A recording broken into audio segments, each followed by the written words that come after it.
Salam əziz abituriyentlər. Bugünkü sualımız statikaya aiddir. Bircəs bloklardan ibarət sürtünməsiz sistem şəkildəki kimi tarazlıqdadır. İpin sərbəst ucu h qədər aşağı çəkilərsə, P cismi neçə h qədər yer dəyişdirir? Belə sualları mexanikanın qızıl qaydasına əsasən həll edirik. Yəni, işdə qazanc yoxdur. Qüvvədə neçə dəfə qazanırıqsa, məsafədə də o qədər itiririk.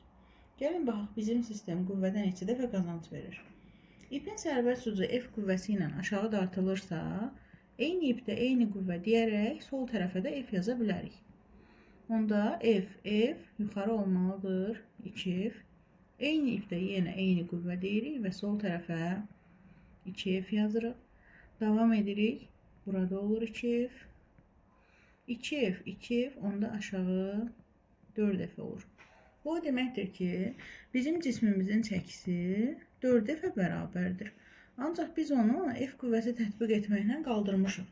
Yəni, qüvvədə 4 dəfə qazanc əldə etmişik. Onda məsafədə 4 dəfə itirməliyik. İpin sərbəst ucu h qədər aşağı düşürsə, cisim h bölünsün 4 qədər yuxarı qalxacaq.